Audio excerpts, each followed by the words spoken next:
Hermanos, buenos días. Creo que llegó el punto más difícil para Elvi Vargas, pero confiamos que el Señor, Él lo sostendrá, como la alabanza decía. Creo que la mayoría de veces, y alguien lo dijo de esta manera, nosotros somos tan mentirosos que cuando cantamos no nos damos cuenta. Y una de las maneras en mentir, a veces ciertamente es cuando cantamos. Y a veces es por ignorancia. Y a veces porque no ponemos atención a lo que significa la alabanza que estamos cantando. Pero hoy vamos a estar tocando un tema acerca de la oración. Y ya el hermano Manuel leyó en Efesios, es donde va a estar nuestro tema. Quiero dar gracias a los hermanos que han participado en la lectura, en la alabanza, que este tema va a hablar de las oraciones y debemos orar por cada uno de los hermanos que están en un ministerio en la iglesia. Y rara vez, y yo creo que también lo he pasado por alto, aquí al frente casi nunca mencionamos bendiciones para los hermanos de la alabanza. Entonces debemos tomar en cuenta que la alabanza a Dios es importante porque por medio de esas alabanzas traemos un mensaje. La última alabanza que se entonó es exactamente, digamos, un resumen de esta lección que vamos a hablar. Entonces, me gustaría leer estos versos de regreso para tener una idea de lo que vamos a hablar. Efesios capítulo 1 del versículo 15 al 23.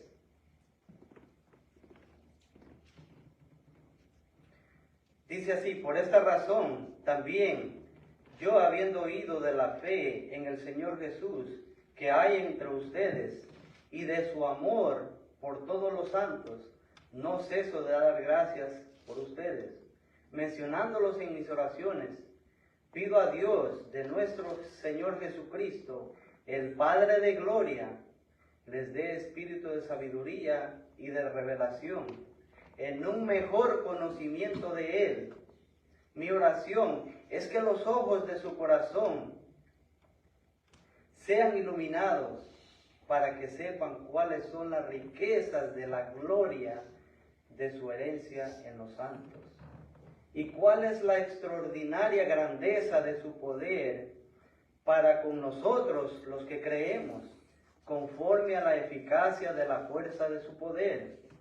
Ese poder obró en Cristo cuando lo resucitó de entre los muertos y lo sentó a su diestra en los lugares celestiales, muy por encima de todo principado, autoridad, poder, dominio y de todo nombre de lo que se nombra, no solo en este siglo, sino también en el venidero. Y todo lo sometió bajo sus pies, y Él lo dio por cabeza sobre todas las cosas a la iglesia, la cual es su cuerpo, la plenitud de aquel que lo llena todo en todos.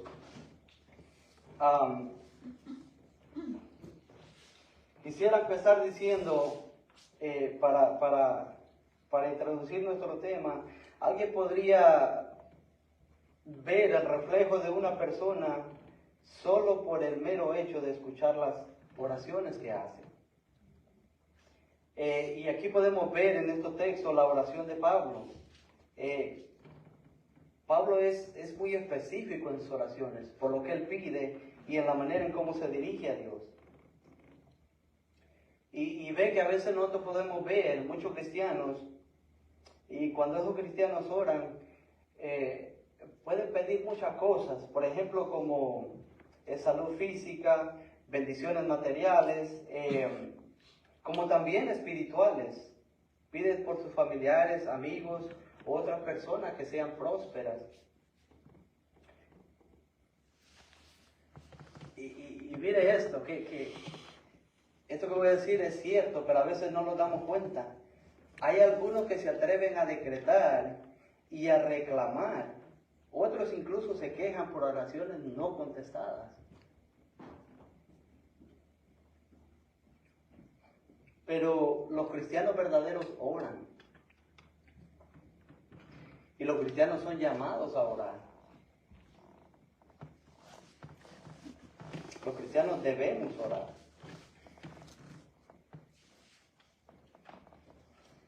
Alguien dijo que la oración en el cristiano es tan necesaria como lo es el aire que respiramos para vivir. Creo que Charles Spurgeon dice, el que no ora es porque está muerto. Pero hemos venido hablando acerca de un tema. ¿Cuál es el tema que hemos venido hablando? Un Dios soberano en la elección de la salvación.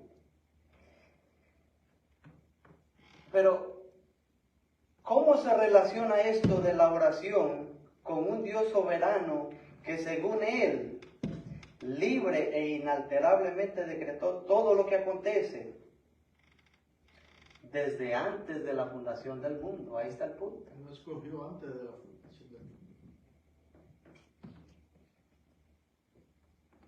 Antes de la fundación del mundo, Él decretó todo lo que acontece. Esa es la soberanía de Dios.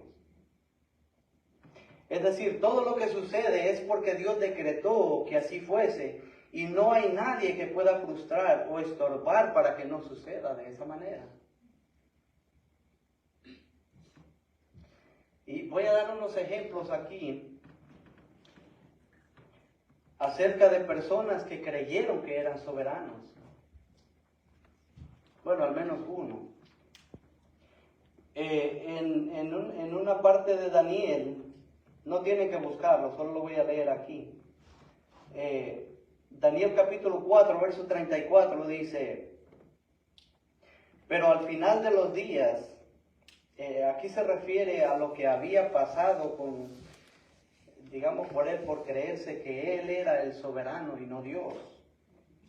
Dice, en su oración dice, yo Nabucodonosor, alcé mis ojos al cielo y recobré mi razón y bendije al Altísimo, alabé y glorifiqué al que vive para siempre, porque su dominio es un dominio eterno y su reino permanece por generaciones en generaciones, y todos los habitantes de la tierra son considerados como nada.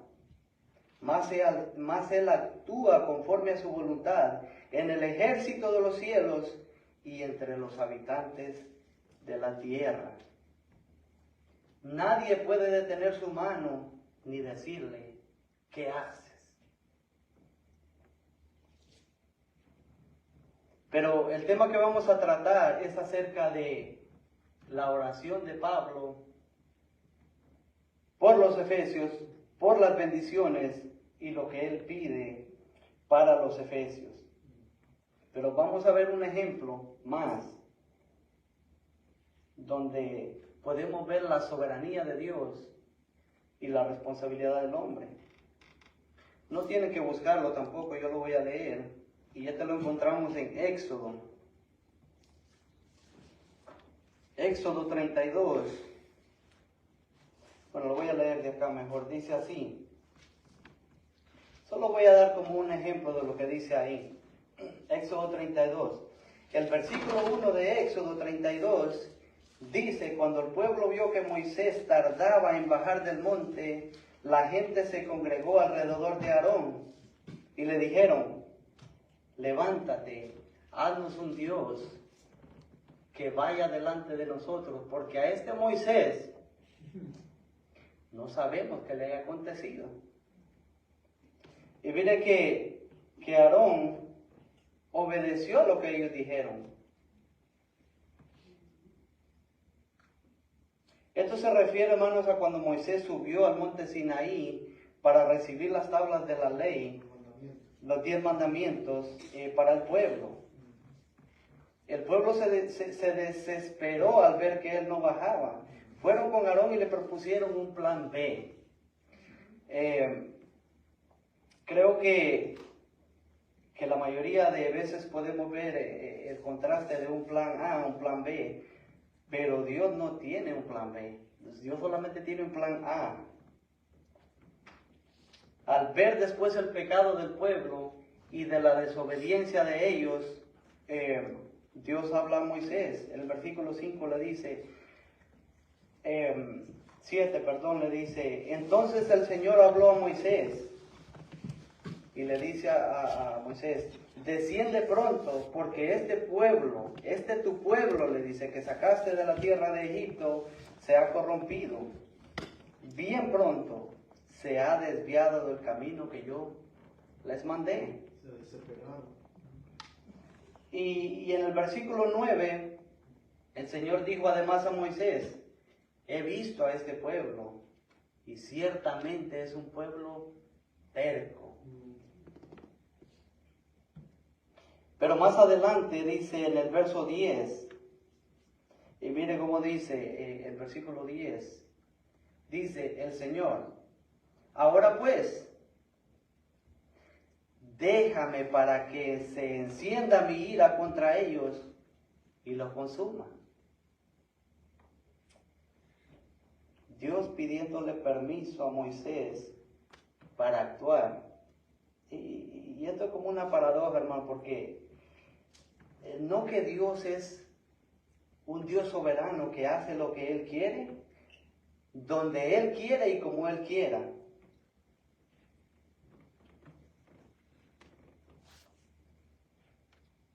Incluso lo dice más adelante, destruiré este pueblo, le dice, pero a ti te levantaré una nación, te haré una nación grande.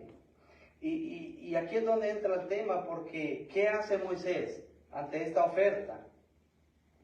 El versículo 11 al 14 dice, entonces Moisés dice, suplicó ante el Señor, su Dios, y dijo, oh Señor, ¿por qué se enciende tu ira en contra de tu pueblo? Que tú, le dice, el Señor le dice, este pueblo tú lo sacaste de Egipto a Moisés, pero Moisés le dice, a este pueblo tú lo sacaste de Egipto. Y le dice, con gran poder y con mano fuerte, ¿por qué han de hablar los egipcios diciendo, con malas intenciones los ha sacado para matarlos en los montes, para exterminarlos de la superficie de la tierra? Y la segunda parte dice, vuélvete del ardor de tu ira y desiste de hacer el daño a tu pueblo. Lo que quiero hacer aquí es como un contraste. En otras palabras, mejor dicho, Moisés le dice al Señor, es mejor que te arrepientas de eso que dijiste que ibas a hacer. Porque él dijo, déjame destruir este pueblo. Moisés siempre intervenía por ello. Pero, ¿cuál es el argumento que Moisés usa en contra de esto? Recuerden que estamos viendo la soberanía de Dios. ¿Cómo podemos acercarnos a Dios en oración si es un Dios soberano? ¿Cómo puede un hombre interceder por otro? Le dice Moisés al Señor, tu reputación está en juego aquí. ¿Qué van a decir los egipcios? Es lo primero que le dice. Pero luego Moisés no termina su oración ahí. ¿Por qué no termina su oración ahí? Porque él sabía que eso no era suficiente. Eso no iba a detener de que Dios destruyera al pueblo. Pero luego aquí acude Abraham, Moisés. Él le dice, acuérdate de Abraham. Es decir, acuérdate de la promesa que hiciste a Abraham. Luego la confirmaste con Isaac y luego la reafirmaste con Israel tu siervo. Y dice, les prometiste bajo juramento, esa historia está ahí en Éxodo 32, dice, les prometiste bajo juramento bendecirlos, engrandecerlos, darles posesiones, y no solo eso le dice, sino que también la heredarían para siempre. Lo que quiero resaltar aquí, hermanos, es la soberanía de Dios y la responsabilidad humana. Por un lado Dios, por otro lado Moisés. Porque mira, increíble, el verso 14, ya al final dice, y el Señor desistió de hacer el daño que había dicho que haría a su pueblo.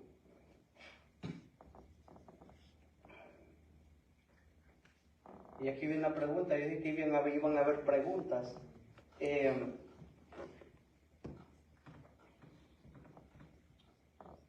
¿Estorbó Moisés a Dios?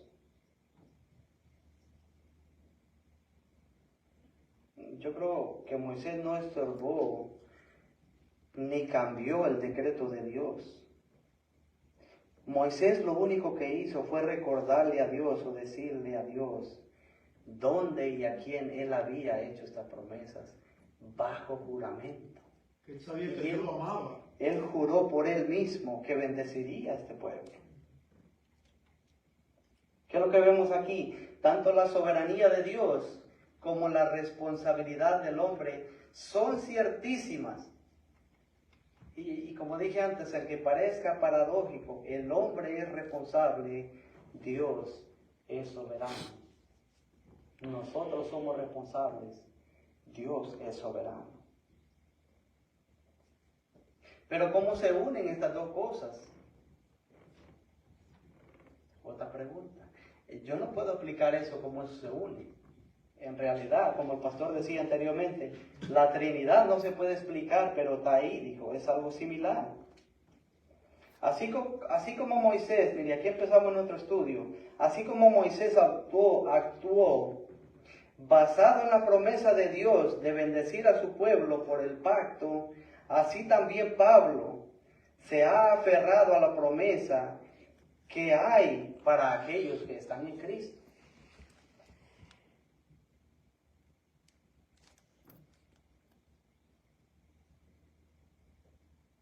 ¿Qué vimos la semana pasada o las 2 semanas de cuando empezamos este estudio?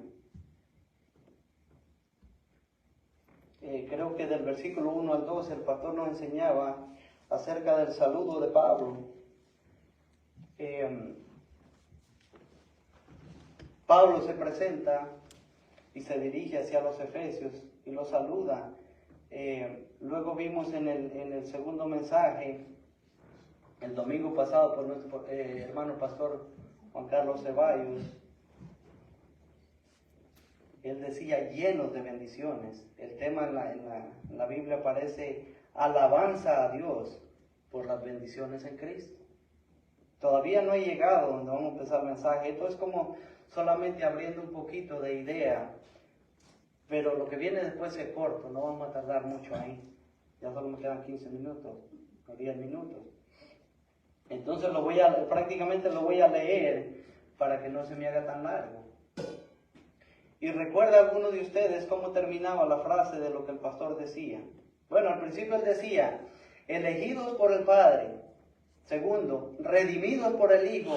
Tercero, sellados por el Espíritu Santo. Y él terminaba estas 3 partes terminaban con una frase que decía, para la alabanza de su gloria. Pero también había una pregunta, y el pastor decía, ¿se refleja en nuestras vidas que hemos sido salvados? ¿Se refleja que tenemos esa salvación dada por Dios? ¿Vivimos diferente? Esa pregunta creo que la mayoría lo ponen a reflexionar cuando la escuchamos.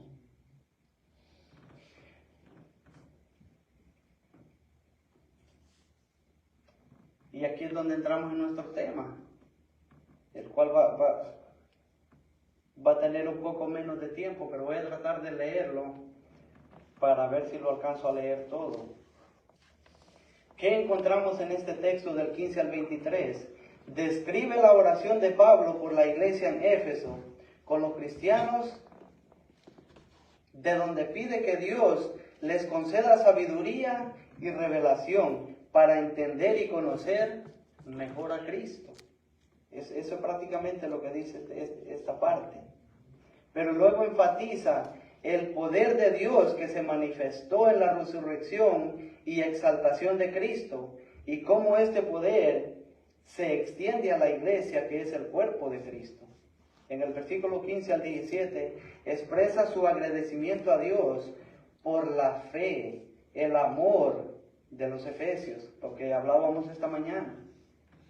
Y luego ora para que Dios les conceda el espíritu de sabiduría y de revelación, para que puedan conocer a Cristo mejor. Esta oración se centra en la necesidad de comprender la profundidad del amor y el poder de Dios. Y no era de saber que había un poder, ellos sabían que había un poder, pero no sabían qué tan grande era el poder.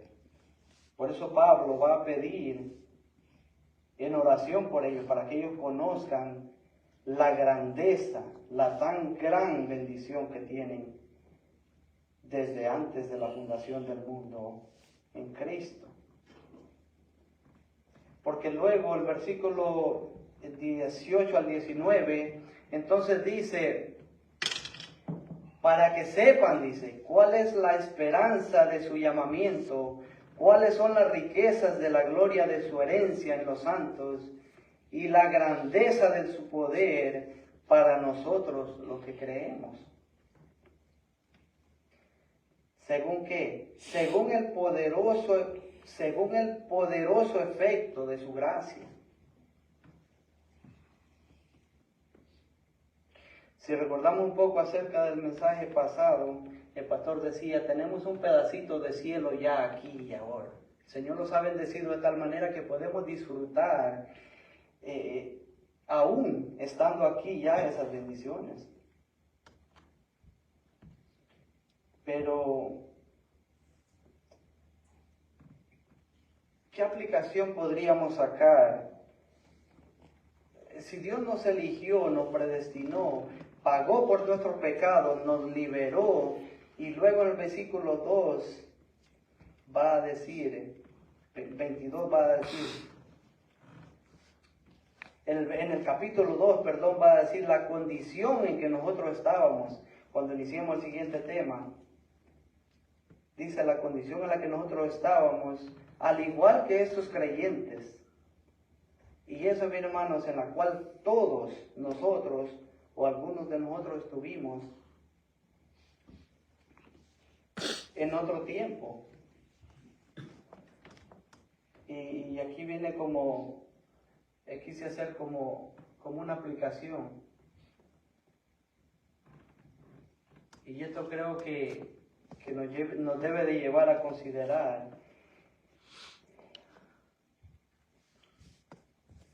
todos los creyentes estábamos muertos en nuestros delitos y pecados.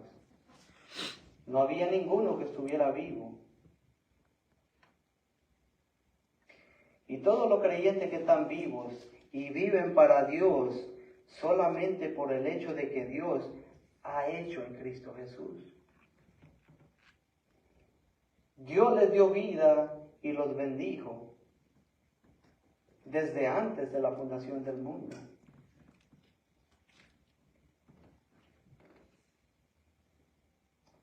Pero ¿qué para el no creyente? Si Dios nos ha bendecido, quiere decir que nosotros estábamos maldecidos antes de que Cristo viniera a nuestras vidas. Todo creyente que está sin Cristo está bajo una maldición. ¿Qué hacen los creyentes? Oran a Dios para que Dios les dé el arrepentimiento. Pero luego, ¿qué reflejan nuestras vidas? Es la pregunta que hacía el pastor. El pastor, ¿cómo se ven nuestras vidas si Dios ha hecho esto por nosotros? Creo que al enfrentar esta realidad, podemos ver dentro de nosotros y ver dónde estamos. Frente a esta situación, ¿en qué parte nos encontramos? ¿Hemos sido bendecidos? ¿Se muestra esa salvación de Dios en nosotros? Como hablábamos esta mañana, las preguntas cuando son directas, creo que reflexionamos más. Pero sentimos dentro de nosotros en realidad lo que somos y podemos ver y podemos saber en qué posición nos encontramos. ¿Qué mentalidad tenía Pablo? Podemos ver por medio de la oración que él hizo. ¿Tenemos una mentalidad como la de Pablo? Otra pregunta. Pero eso es acerca de la soberanía de Dios y la responsabilidad humana. Pablo creía en la soberanía de Dios y por eso se esforzaba y se preocupaba por los demás creyentes e incluso por los que no conocían. Porque él también sabía que él era responsable. Y mire que hay personas que nosotros podemos ver en muchas iglesias que son bien críticos, pero no ven nada bueno en las iglesias. Y creo que eso es lo que más resalta, todo lo que se hace mal, todas las fallas, todo lo que nos equivocamos. Y es lo que más traemos a la mente. Pero Pablo no hizo esto. Pablo incluso oró por los corintios, que los corintios eran un desastre y dio gracias a Dios por ellos. Pero luego el versículo 20 dice que ese poder que obró en Cristo cuando lo resucitó de entre los muertos y lo sentó a su diestra en los lugares celestiales, este poder, dice Pablo, se aplica a la iglesia, que es el cuerpo de Cristo. La iglesia tiene poder y ese poder le ayuda para vivir en santidad. Porque luego dice, Cristo es la cabeza de la iglesia y todos los creyentes, dice, forman parte de él. La iglesia recibe su plenitud en él. Luego la segunda parte del versículo 20 hasta el 23, Pablo destaca el señorío. Pablo dice, y le sentó a su diestra en los lugares celestiales, muy por encima de todo principado, autoridad, poder, dominio y de todo nombre, de lo que se nombra, no solo en este siglo, sino también en el venidero. El 22 dice, y todo lo sometió bajo sus pies, y a él lo dio por cabeza sobre todas las cosas a la iglesia. ¿Qué quiere decir eso? La iglesia tiene poder. Cristo dijo que las puertas del infierno no prevalecerían en contra de ella.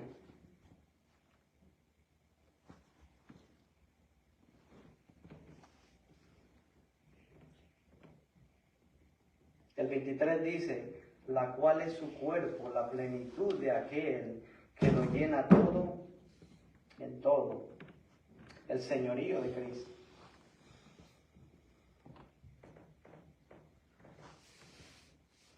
Pero, ¿de qué nos sirve entonces ver esto de la oración para con un Dios soberano?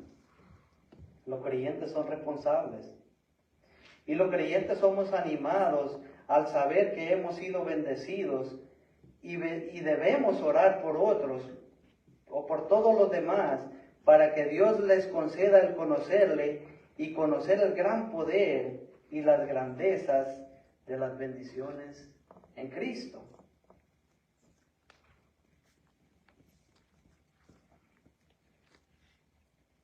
El señorío de Cristo. Otra pregunta o una afirmación a los no creyentes o una confrontación. Debes de creer en Dios y tener fe en Él para amar a la iglesia y ser un instrumento de Dios para su gloria.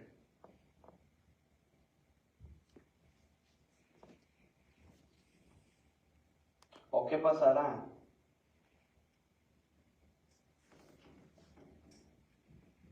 ¿Qué pasará si no lo hacemos? Estamos hablando de un Dios soberano que tiene dominio sobre todas las cosas. Quiere decir que un día vamos a comparecer delante de Él y tendremos que dar cuenta.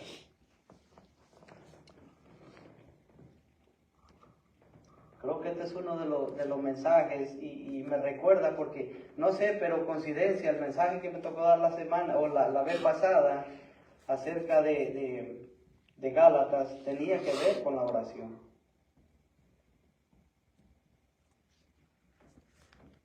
Y eso nos lleva mucho a reflexionar.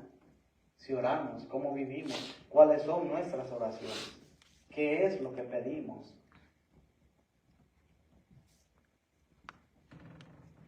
¿Qué pasaría de lo contrario? Quise decir, basado en esa pregunta o en esa confrontación al no creyente. O de lo contrario, al final de tu vida tendrás que doblar tus rodillas ante ese glorioso Dios y recibir un veredicto.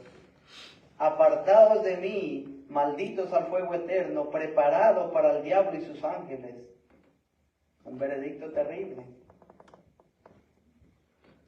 O esto: entra, siervo fiel, en el gozo de tu Señor. En lo poco me fuiste fiel, en lo mucho te pondré. El Señor no dice en todo y en la mayoría me fuiste fiel. En lo poco me fuiste fiel, en lo mucho te pondré. En esta lección, hermanos, no olvidemos, Pablo resalta el señorío de Cristo sobre todas las cosas, tanto las que están en los cielos como las que están en la tierra, y en todo lo creado, y ahí nos incluimos nosotros. Ya estuvo bien acá. Si vieron que me enfoqué un poco más acá porque soy bastante olvidado, entonces quise traer más que todo ahí, pero oremos al Señor, démosle gracias por las bendiciones que ya tenemos en Cristo y pidamos por otros que puedan conocerle y conocer qué tan grandes bendiciones son las que hay en Cristo para poder conocerle mejor y depender de Él.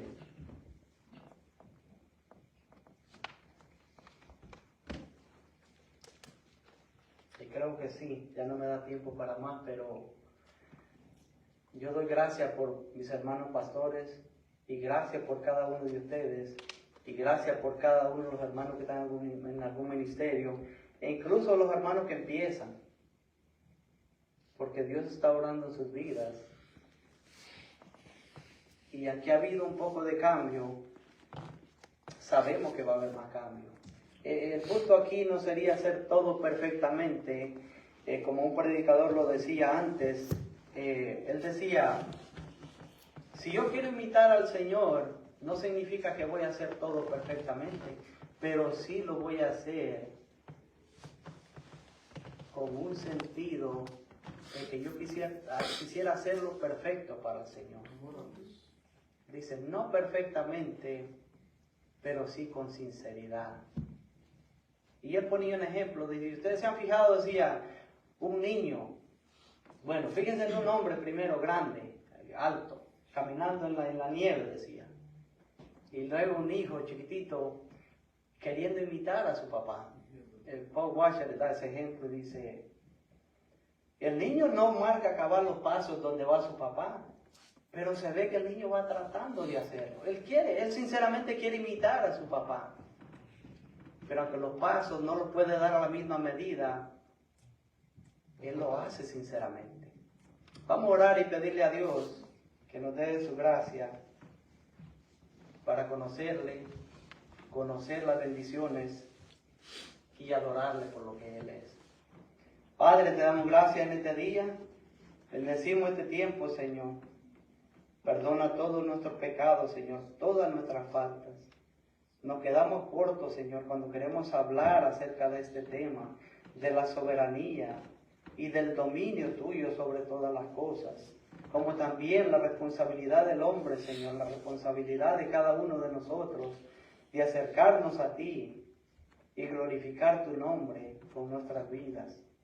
Perdónanos en todo aquello que hemos fallado y danos de tu gracia, Señor, esa que tú ya has prometido a tu pueblo, para conocerte, entenderte, obedecerte, servirte, Señor, y vivir conforme a tu señorío. Pedimos, Señor, por esta congregación y por muchas congregaciones, que te conozcan a ti, Señor, cada día más, que te prediquen a ti cada día más, y que tu nombre sea exaltado, Señor, para honra y gloria de Dios Padre. Te pedimos todo esto y te damos gracias en el nombre de Jesús. Amén. Amén.